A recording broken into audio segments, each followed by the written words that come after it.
Vamos terminando ya casi el libro de Santiago. Ha sido bien directo Santiago con nosotros en estos últimos meses y hoy no va a ser la excepción. Él va a seguir enseñándonos un poco acerca de el manejo del dinero. Y miren, antes de que comencemos con el estudio de estos versículos, vamos a estar en Santiago 5 y vamos a ver en los primeros 6 versículos. Vamos a estar ahí.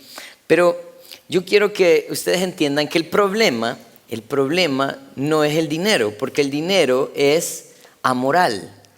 ¿A qué me refiero con esto? Bueno, que el dinero no es bueno o malo. El problema es, según nos enseña la palabra de Dios, el amor al dinero. Eso es lo que cambia, ¿no? Porque el amor al dinero entonces lleva a un mal uso, ¿verdad? Y también abuso de lo que el Señor nos ha dado. Cuando Santiago escribe a la iglesia que está en la dispersión, a los hermanos que están en la dispersión, él no habla específicamente a quiénes les está diciendo lo que les está diciendo. En el versículo 1, él empieza diciendo: vamos ahora ricos, llorad y aullad por las miserias que os vendrán. Pero él no está diciendo quiénes son los ricos, ¿verdad? Pero sí está hablando a una congregación. Y en la congregación hay 2 tipos de personas. Y ese tipo de personas, de pronto ustedes me van a decir creyentes y no creyentes. Sí, de pronto sí. En una congregación hay gente que confía en Cristo y hay gente que no confía en Cristo. Y vienen igual a la iglesia. Pero en la congregación hay miembros, ¿verdad? Personas que asisten, personas que están trabajando en la iglesia, pero también hay pastores. Así que este mensaje no solo es para los miembros de la iglesia, sino también para los líderes de la iglesia, para los pastores de la iglesia. Y vamos a tener un momento de oración y voy a pedirle al Señor que nos ayude a poder estudiar este pasaje. Padre, queremos darte gracias por la oportunidad que tenemos de estar juntos esta mañana. Gracias, Señor, porque reconocemos que te necesitamos. Reconocemos, Señor, también que el manejo de nuestro dinero, el uso de nuestro dinero, el amor al dinero, refleja dónde está nuestra esperanza. Ayúdanos, Padre, a poder entender este pasaje esta mañana y reconocer la importancia que hay en un creyente de poder manejar su dinero de una manera sabia que honre y glorifique tu nombre. Gracias por tu iglesia, Señor. En tu nombre santo oramos. Amén. Como les decía, en una iglesia, en una congregación, hay 2 tipos de personas. Santiago, en el capítulo 1, él está diciendo: vamos ahora ricos, llorad y aullad por las miserias que os vendrán. Pero él no dice quiénes son los que van a aullar o llorar, solo está diciendo que son los ricos. Y es que en esta parte del manejo del dinero, hay personas que logran amar el dinero. Por ejemplo, si nosotros vamos a 1 de Timoteo, capítulo 6, en 1 de Timoteo, capítulo 6, versículos 9 y 10, miren lo que está diciendo. Dice: porque los que quieren enriquecerse caerán en tentación y lazo y en mucha codicia necia y dañosas, que hunden a los hombres en destrucción y perdición.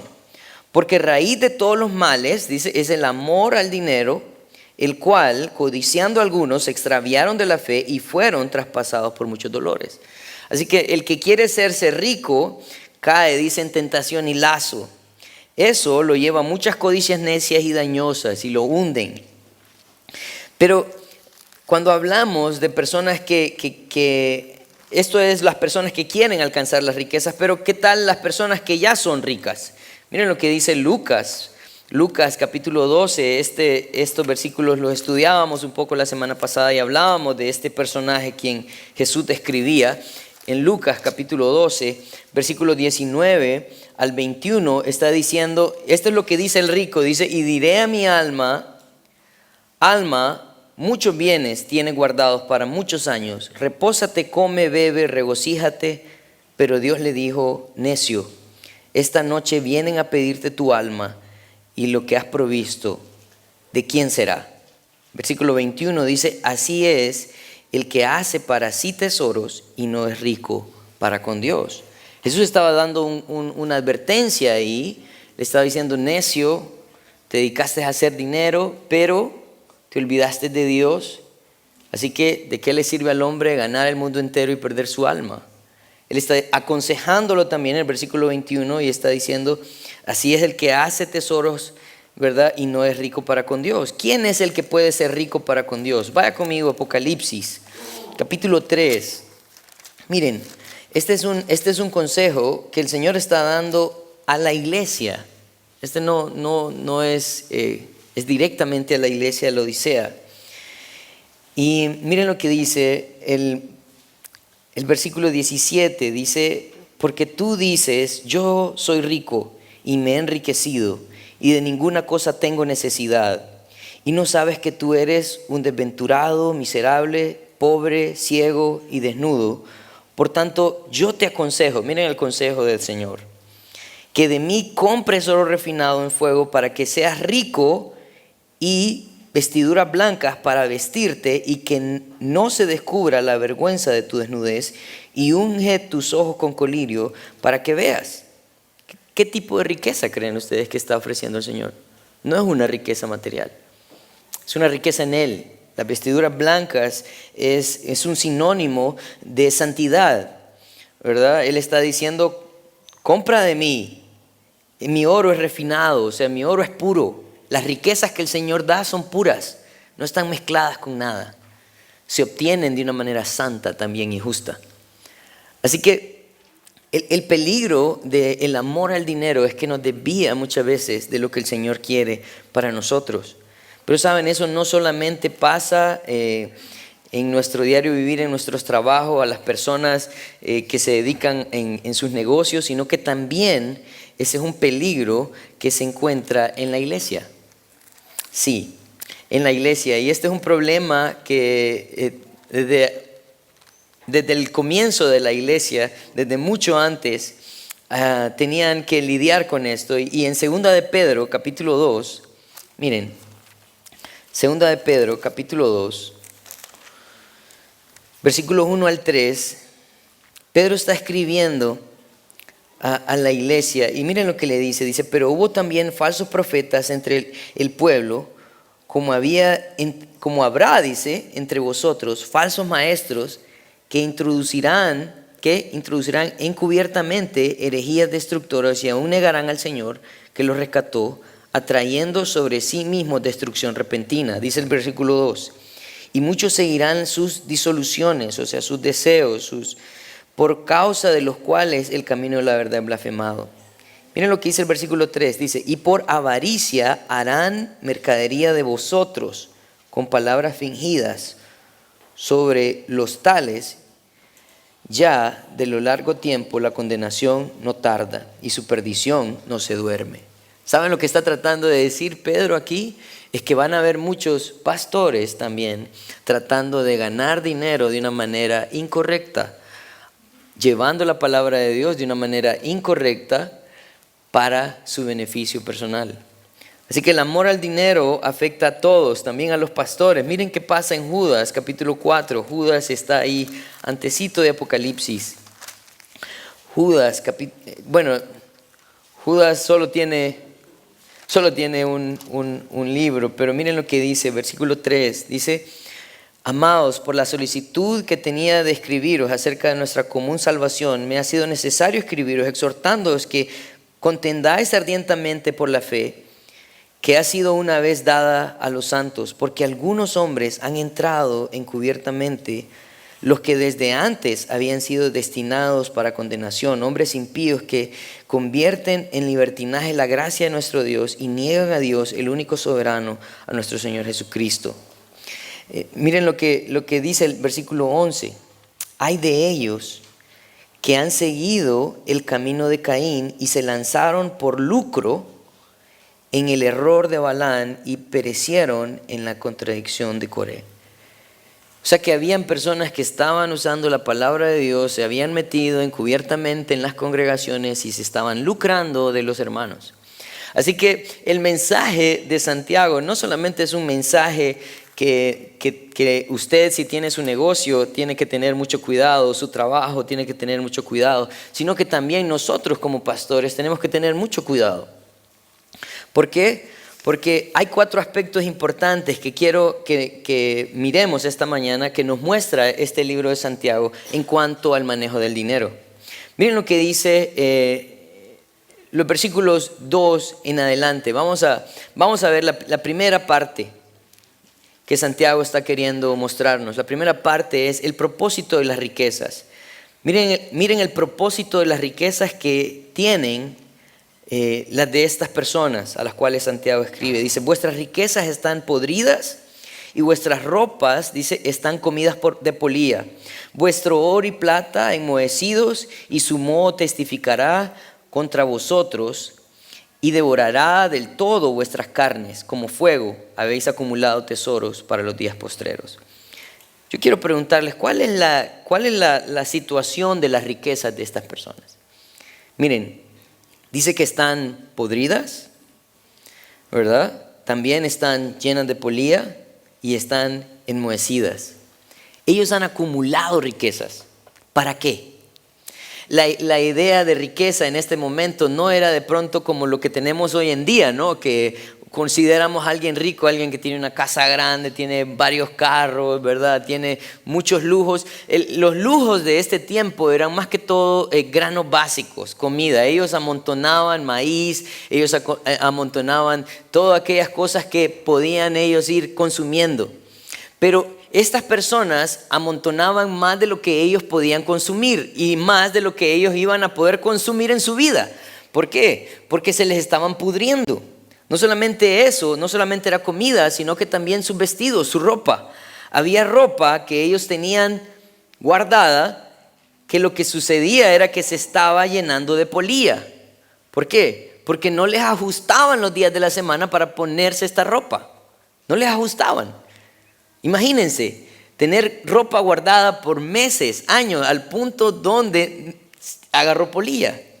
No solamente eso, sino que también el oro de ellos, como no le daban uso, como estaba guardado, como estaba ahí almacenándose, empezó a enmohecerse. Entonces ellos habían estado acumulando riquezas. Ellos tenían más de lo que ellos necesitaban. Pero ¿cuál es el problema de esto, no? Porque la verdad es que el Señor no nos ha mandado a hacer votos de pobreza tampoco. Pero tampoco no nos ha dicho que no guardemos, ¿no? Si nosotros, por ejemplo, vamos a Proverbios capítulo 6, Proverbios capítulo 6 nos muestra una ilustración y es la ilustración de la hormiga. Y miren, dice, ve a la hormiga, oh perezoso, mira sus caminos y sé sabio, la cual no teniendo capitán ni gobernador ni señor, prepara en el verano su comida y recoge en el tiempo de la siega su mantenimiento. Perezoso, ¿hasta cuándo has de dormir? ¿Cuándo te levantarás de tu sueño? Un poco de sueño, un poco de dormitar y cruzar un poco las manos para reposo. Así vendrá tu necesidad como caminante y tu pobreza como hombre armado. Está diciéndonos que tenemos que no trabajar. Está diciendo que no tenemos que guardar para el futuro. No. Hay que ser diligentes, hay que guardar. Y cuando se puede guardar, hay que guardar porque de pronto van a venir días difíciles. Pero el problema que encontramos en estas personas es que el propósito de su riqueza es simplemente almacenarla. Simplemente almacenarla, aunque no la necesite. ¿Saben que lo que sucede cuando nosotros almacenamos nuestra riqueza es que nosotros dejamos por un lado también al que puede necesitarlo? Miren Proverbios, ahí mismo, el libro de Proverbios, capítulo 13, versículo 22. Bueno, también está hablando acerca de la importancia del trabajo. Dice, el bueno dejará herederos a los hijos de sus hijos, pero las riquezas del pecador están guardadas para el justo. Así que él está diciendo, el que es diligente sabe trabajar y sabe cómo también repartir su riqueza, ¿verdad? Deja herederos, cuida de los demás, pero el necio pierde todo y esa riqueza queda en manos de otras personas. En este caso está hablando de los justos. Así que nosotros tenemos una responsabilidad en cuanto a nuestras riquezas. tenemos que pensar en nuestros hijos, tenemos que pensar en las personas que lo necesitan, tenemos que ver qué cosas nosotros no usamos. Miren, y es que yo no sé si a ustedes les ha pasado, pero de pronto hay camisas que usted tiene hace un año y que usted no las regala porque usted dice, no, es que voy a adelgazar. Yo no sé si a usted le ha pasado, pero miren, o adelgace o regálelas, ¿verdad? Pero no acumule riquezas. Es triste muchas veces ver cómo en nuestras casas la comida se bota, se pudrió, nadie la quiso, nadie se la comió. Y saben, eso es pecado, eso es pecado. El Señor quiere que nosotros usemos nuestras riquezas para poder honrarlo a Él, para poder dar a otros, para que nuestras riquezas también puedan ser un instrumento para honra y gloria suya. Jesús estaba enseñando en Mateo 25. En Mateo 25, Él estaba hablando de algo bien importante, porque en la última parte del versículo 3 está diciendo, dice que está cubierta por moho, dice, y testificará contra vosotros y devorará del todo vuestras carnes como fuego. Habéis acumulado tesoros para el día postrero. O sea que estas riquezas eran una evidencia de que habían usado mal todo lo que el Señor les había dado. Habían pensado simplemente en ellos y que no habían pensado en las personas que estaban a su alrededor. En Mateo 25, el Señor está hablando de ese día postrero. El Señor está hablando acerca de ese día postrero. Y miren lo que dice el versículo 31. Dice, cuando el Hijo del Hombre venga en su gloria y todos los santos ángeles con él, entonces se sentará en su trono de gloria y serán reunidas delante de él todas las naciones, y apartará a los unos y a los otros, como aparta el pastor a las ovejas de los cabritos. Y pondrá las ovejas a su derecha y los cabritos a su izquierda. Entonces el rey dirá a los de su derecha, venid, benditos de mi Padre, heredad el reino preparado para vosotros desde la fundación del mundo. Miren la razón por la cual Él les da la oportunidad de reinar con Él. Dice, porque tuve hambre y me diste de comer. Dice, tuve sed y me diste de beber. Fui forastero y me recogiste. Estuve desnudo y me cubriste, enfermo y me visitaste, en la cárcel y viniste a mí. Entonces los justos le responderán diciendo, Señor, Señor, ¿cuándo te vimos hambriento y te sustentamos, o sediento y te dimos de beber? ¿Cuándo te vimos forastero y te recogimos, o desnudo y te cubrimos? ¿O cuándo te vimos enfermo o en la cárcel y vinimos a ti? Y miren lo que responde el Señor. Dice, respondiendo el rey les dirá, de cierto os digo que en cuanto lo hiciste a uno de estos mis hermanos más pequeños, a mí lo hiciste. Y el versículo 41 en adelante, Él hace lo contrario con aquellas personas que no vieron la necesidad de los demás, que no visitaron al enfermo, que no proveyeron al que tenía hambre, que no dieron abrigo al que necesitaba, sino que lo guardaron, se les llenó de polilla y se pudrió sus comidas en sus refrigeradoras. A veces nosotros no pensamos la importancia que hay en poder usar nuestras riquezas de una manera sabia. Pero definitivamente Santiago está llamando la atención y está diciendo, ¿saben? Ustedes los que no saben usar sus riquezas, los que se han dedicado a amontonar y no preocuparse por aquellas personas que pueden hacer uso de sus riquezas también, ustedes van a recibir juicio. Así que no se trata de que el Señor no quiere que ahorremos, no se trata de que el Señor no quiere que nosotros guardemos, sino que nosotros no amemos tanto a las riquezas que nos olvidemos de los que pueden tener necesidad y poder servirles a ellos. Así que el propósito de estas riquezas era el propósito equivocado. Pero no solamente eso, miren, volvamos otra vez a Santiago. En Santiago, en el capítulo 4, nos está hablando no solamente del propósito, sino que nos está hablando de la manera como también adquirimos nuestras riquezas. Miren, esto es bien importante, porque hubo alguien que me dijo una vez, pastor, si viene un narcotraficante y les ofrece comprarles un edificio porque lo necesitan, ¿lo agarraría? ¿Qué creen ustedes? Vamos a ver qué dice la palabra de Dios acerca de la adquisición de las riquezas. Mire, versículo 4 dice, he aquí clama el jornal de los obreros que han cosechado vuestras tierras, el cual por engaño no les ha sido pagado por vosotros. Y los clamores de los que habían cegado han entrado en los oídos del Señor de los ejércitos. El Señor está interesado no solamente en lo que tiene, sino cómo lo obtuvo también. El Señor quiere que nosotros seamos ejemplo en la manera de trabajar, en la manera en que nosotros adquirimos nuestras riquezas.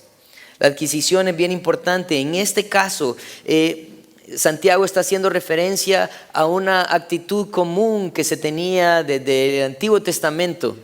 Incluso en el libro de Deuteronomios, en el capítulo 24, versículos 14 y 15, en el libro de Deuteronomio se estaba dando la ley y él está tratando de mostrarles cosas importantes que ellos tenían que hacer. Miren lo que dice Deuteronomios, capítulo 24, 14 y 15. 24, 14 y 15. Dice así: en su día dará su jornal, hablando acerca de vamos a empezar desde el 14. No oprimirás al jornalero pobre y menesteroso, ya sea que de tus hermanos o de los extranjeros que habían en tu tierra dentro de tus ciudades. En su día le dará su jornal, no se pondrá el sol sin dárselo, pues es pobre, y con él sustenta su vida, para que no clame contra ti a Jehová y sea en ti pecado. Así que toda esta riqueza de pronto había sido también fruto de engaño. Había sido fruto de engaño. Se habían aprovechado de los pobres. Lo que estaba sucediendo en este momento que Santiago está escribiendo es que muchas personas habían sido sacadas de su tierra y estaban en la dispersión, estaban siendo dispersas. Entonces muchos de ellos adquirían trabajos como esclavos, pero muchos de ellos no eran necesariamente esclavos, pero recibían un jornal. Y el jefe, el dueño, él decía: ¿sabes qué? Hoy no te voy a pagar, mañana te voy a pagar. No solamente eso, sino que a veces les decía: ¿sabes qué? Vos decís que trabajaste 5 días, pero no, yo creo que fueron 3 y medio. 3 y medio. Es que por lo que dejaste hecho fueron 3 y medio. Y ellos empezaban a aprovecharse de la necesidad de las personas, y las personas, por su necesidad, por su hambre, por su pobreza, ellos tomaban lo que les daban. Así que él estaba diciendo: es importante reconocer cómo hemos adquirido nuestras riquezas. Ellos habían engañado, ellos habían defraudado. Miren lo que dice Efesios 4, Efesios 4:28. Efesios 4:28 dice, Él está animándonos a hacer algo diferente. Dice: el que hurtaba no hurte más, sino trabaje haciendo con sus manos lo que es bueno, para que tenga que compartir con el que padece necesidad. El Señor no quiere que le robemos a nadie para darle a Él. No. A veces nosotros queremos hacer las de Robin Hood, ¿verdad? Pero no. El Señor quiere que nosotros seamos honestos, que aprendamos a trabajar, que podamos también compartir con los demás. Hay una historia que a mí me llamó mucho la atención, porque es la historia de Zaqueo. Yo no sé si ustedes recuerdan la historia de Zaqueo, pero el Señor iba caminando y de pronto se encontró con Zaqueo y le dijo: Zaqueo, bájate de ahí, voy a ir a visitarte tu casa. Y todos empezaron a murmurar y dijeron: hey, el Señor se está juntando con pecadores, porque la gente sabía quién era Zaqueo. ¿Saben quién era Zaqueo? Era un ladrón. Era alguien que cobraba el impuesto, pero no solamente cobraba impuestos, sino que también cobraba su propio impuesto. Su propio fee iba incluido en el cobro del impuesto. Y cuando Jesús fue a visitar a Zaqueo, Zaqueo dijo: voy a dar la mitad de mis bienes a los pobres. Y al que le haya robado le voy a devolver 4 veces más lo que le robé. Yo quiero preguntarles: ¿cómo habrá quedado Zaqueo y su riqueza? Lo que el Señor está buscando de nosotros no es nuestro dinero, es nuestro arrepentimiento. Es el deseo de hacer las cosas justamente. Es el deseo de glorificar a Él en todo lo que nosotros hacemos y cómo lo hacemos. El Señor no quiere su diezmo si viene como fruto de robo. No, Él quiere que usted se arrepienta. Él quiere que usted haga las cosas correctamente. Hay personas que dicen, no, pero es que así voy a dar más a la iglesia. No importa. ¿Sabe de quién es la iglesia?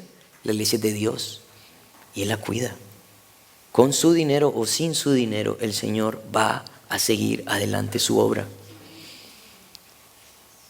Entonces yo creo que hay algo bien importante aquí, porque no solo era el propósito de las riquezas, sino también la obtención de ellas. Y en el versículo, en ese versículo 4, Él está diciendo, miren, en la última parte dice, y los clamores de los que se han ganado, dice, han entrado en los oídos del Señor de los ejércitos.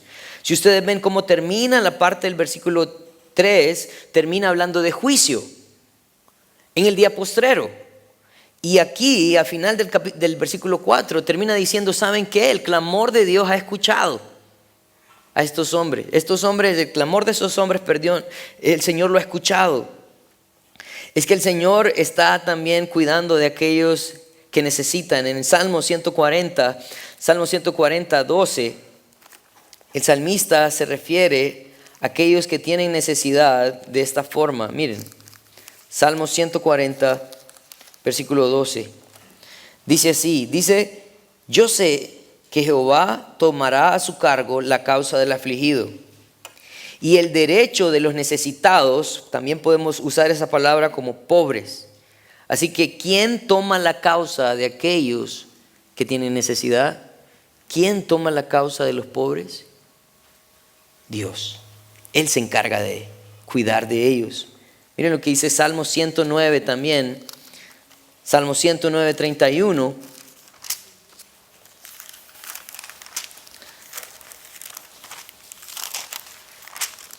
Salmo 109, 31 dice, porque Él se pondrá a la diestra del pobre para librar su alma de los que le juzgan. ¿Quién se pone a la diestra del pobre? Tengan mucho cuidado cómo adquieren sus riquezas, cómo adquirimos nuestras riquezas. ¿Por qué? Porque si nosotros defraudamos, si nosotros engañamos, el Señor se va a encargar de hacer justicia. Eso es lo que está diciendo. Así que su propósito, su adquisición, pero también el versículo 5 nos habla acerca del uso de nuestro dinero. Porque sucede algo bien importante aquí. Nosotros a veces decimos, bueno, este es mi dinero, ¿y qué? Yo con mi dinero hago lo que a mí me da la gana. Es mi dinero. Yo me lo gané, a mí me lo pagaron justamente, no le robé a nadie, es mi dinero. ¿Y qué? Pero miren lo que dice el versículo 5. Dice, habéis vivido en deleite sobre la tierra y sido disolutos. La idea de disoluto es alguien que ha caído en vicios. Entonces dice, habéis vivido en deleite sobre la tierra y habéis sido disolutos. Dice, habéis engordado vuestros corazones como en día de matanza. Esto es algo bien importante que nosotros tenemos que reconocer. Lo que el Señor nos da, nosotros lo podemos disfrutar. Sí, Él dice que Él da y Él da abundantemente para que lo podamos disfrutar. Pero hay una parte importante cuando esto no solamente cae como disfrutar, sino se vuelve en dar rienda suelta a nuestros placeres. Al punto donde nosotros caemos en vicios. Hay gente que trabaja para sus vicios. Hay gente que gasta su dinero en sus vicios. Y miren, un vicio puede ser beber, fumar, drogas, pero un vicio también puede ser comprar. Yo no sé si a ustedes les ha pasado, pero yo tengo un problema, ¿verdad? En mi casa yo tengo que racionar muchas veces el dinero cuando salimos de compras. Voy a decir, no, solo esto podemos comprar. No, es que mira, esta ganga no te la vas a encontrar en otro lado. O sea, de aquí es una vez en la vida. De ahí para allá no vas a poder comprar 2 pares de zapatos por el precio de uno. Y cuando hacemos cuenta, estás pagando casi el mismo precio por los 2 zapatos. Entonces, hay algo bien importante en esto. El Señor no quiere que nosotros le demos rienda suelta a nuestros deseos para gastar todo lo que nos ha dado en nuestros deleites y que se conviertan en vicios. Es más, en 1 Timoteo, capítulo 6, miren lo que está diciendo. Porque Pablo está advirtiendo a Timoteo el problema de las riquezas. Miren, dice el versículo 7, porque nada hemos traído a este mundo, dice, y sin duda nada podemos sacar. Si tiene su Biblia, marque esto. Él está diciendo, nada hemos traído al mundo y sin duda nada podemos sacar. ¿A qué nos anima entonces Pablo? Versículo 8 dice, así que teniendo sustento y abrigo, estemos contentos con esto. ¿Qué es lo que dice él que es necesario? ¿O qué es lo que él dice que nosotros debemos de preocuparnos por tener?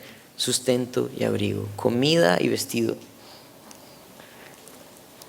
Porque los que quieren enriquecerse caen en tentación y lazo, dice, y en muchas codicias necias y dañosas que hunden a los hombres en destrucciones y perdición. Porque raíz de todos los males es el amor al dinero, el cual codiciando algunos se extraviaron de la fe y fueron traspasados de muchos dolores. Miren el versículo 11, dice, mas tú, oh hombre de Dios, huye de estas cosas y sigue la justicia, la piedad, la fe, el amor, la paciencia, la mansedumbre. Huye de la codicia, huye de querer vivir en este mundo para tus deseos, para tus deleites.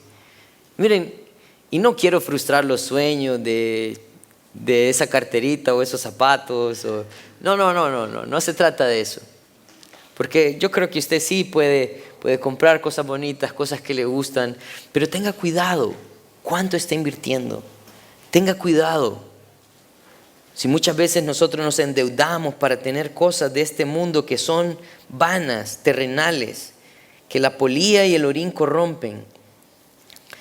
En Apocalipsis, capítulo 19,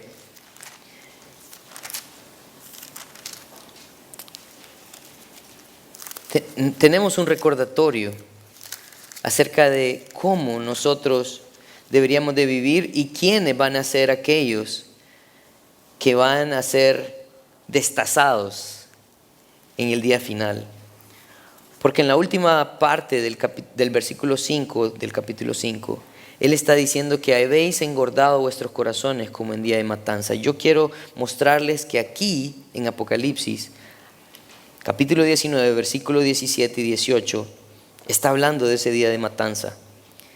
Versículo 17 dice, y vi un ángel que estaba en pie en el sol y clamó a gran voz diciendo a todas las aves que vuelan en medio del cielo, venid y congregaos a la gran cena de Dios, para que comáis carne de reyes, de capitanes, y carne de fuertes, carne de caballos y de sus jinetes, carne de todos los libres y esclavos, pequeños y grandes. Ese día en el que el Señor va a juzgar, ese día va a haber, dice, gran matanza. ¿A quiénes va a juzgar el Señor? Aquellos que decidieron vivir conforme a sus deseos. Si usted ve el orden de las personas que menciona en Apocalipsis 19, está hablando de personas que tienen puestos grandes, por ahí empieza. Lastimosamente, entre más alto es nuestro puesto, ya sea en nuestra empresa o en el lugar que nosotros nos desempeñamos, sentimos que tenemos más derecho a gastar y a dejarnos llevar por nuestros deseos. Pero Él está diciendo, tengan mucho cuidado, porque un día el Señor va a juzgar. No vivan para sus deleites, no vivan para sus deseos.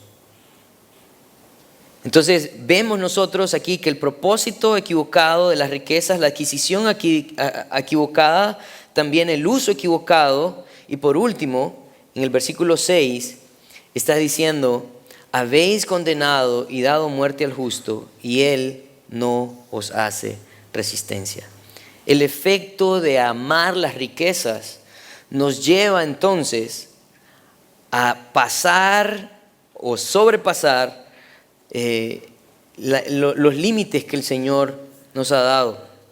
Y llevamos entonces a condenar a los justos, a los que no quieren asociarse con nosotros, a los que no quieren en realidad participar de nuestro estilo de vida, se convierten en nuestros enemigos.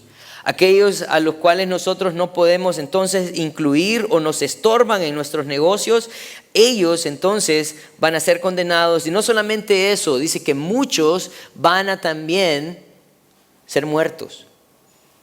Muchas personas tratan de decir quién o de quién está hablando, porque cuando ven el versículo 6 dice, habéis condenado y dado muerte al justo. Está hablando de singular, está hablando de una persona. Muchas personas piensan que es la imagen de Jesucristo, que de pronto estaban hablando que Jesús murió injustamente a mano de aquellos que tenían la autoridad y el poder. Pero si nosotros vemos el contexto de toda la carta, podemos ver entonces que los justos son aquellas personas que deciden vivir para el Señor. Aquellas personas que no se van a dejar manipular, que no se van a dejar llevar por sus deseos, la codicia, la avaricia. Y sí, verdaderamente Jesús, cuando Él fue acusado, nosotros lo vemos en Mateo 27, cuando lo llevaron ante Pilato. Y Pilato empezó a decirle, bueno, ¿y no te vas a defender? ¿Verdad? Y esto era para que se cumpliera lo que decía también en Isaías, que como oveja Él había ido al matadero, donde Él no abrió su boca. También en Primera de Pedro, capítulo 2, versículo 19, ahí un poquito más adelante, Pedro está hablando acerca de cómo viven los siervos de Dios. Miren lo que dice el versículo 19, porque esto merece aprobación, que si alguno a causa de la conciencia delante de Dios sufre molestias padeciendo injustamente, pues qué gloria es si pecando sois abofeteados y lo soportáis. Mas si haciendo lo bueno sufrís y lo soportáis, esto ciertamente es aprobado delante de Dios. Le está diciendo, ¿saben? Si ustedes son abofeteados porque se lo merecen, qué bueno, que les den otra. Pero él está diciendo, si ustedes viven justamente y lo soportan, esto es digno de admiración. Y esto es algo contrario a lo que el mundo nos enseña, ¿no? Porque Jesús estaba diciendo, ¿saben qué? Si alguien les pone una carga, que lo lleven una milla, llévenla dos. Si alguien les pega en una mejilla, ofrézcanle en la otra. Pero nosotros decimos, esto es absurdo. Esto es absurdo. ¿Quién hace eso? Bueno, los justos lo hacen. ¿Sabe por qué? Porque cuando a usted le pegan en una mejilla y usted ofrece la otra, la pelea se acaba ahí. Ahí se acaba la pelea. Porque para pelear se ocupa de dos. Pero cuando usted reconoce que usted no va a ganar nada engendrando violencia, sino más violencia, entonces si usted acaba la pelea y usted dice, ¿sabe qué? Esto no me va a llevar a ningún lado. Esto me va a llevar a deshonrar a Dios. Si abusan de usted poniéndole más trabajo y usted lo hace, muchos de sus compañeros van a decir, qué tonto, rebélate. Pero el Señor nos ha mandado a mostrar algo diferente. Pero sigue hablando, dice el versículo 21, dice, pues para esto fuisteis llamados, porque también Cristo, y ahora eleva a Cristo, dice, padeció por nosotros, dejándonos ejemplo para que sigáis sus pisadas, el cual no hizo pecado, ni se halló engaño en su boca, y cuando le maldecían, no respondía con maldición, cuando padecía, no amenazaba, sino encomendaba la causa al que juzga justamente, quien llevó él mismo nuestros pecados en su cuerpo sobre el madero, para que nosotros, estando muertos a los pecados, vivamos a la justicia, y por cuya herida fuiste sanados. El sacrificio de los justos sirve para salvación de los injustos. ¿Cuántos de nosotros estamos dispuestos a sufrir haciendo lo justo para que otros puedan ver un testimonio de justicia? Estas personas de las cuales Santiago hablaba, ellos se habían dejado llevar por sus deseos al punto donde no estaban dispuestos a sufrir, sino a hacer sufrir a los demás. Así que, ¿cuán importante es el manejo de nuestras riquezas? ¿A qué nos puede llevar el amor al dinero? ¿Qué es lo que el Señor está esperando que nosotros hagamos? ¿Sabe? Cada vez que usted se aferra a sus riquezas, usted desconfía de la provisión de Dios.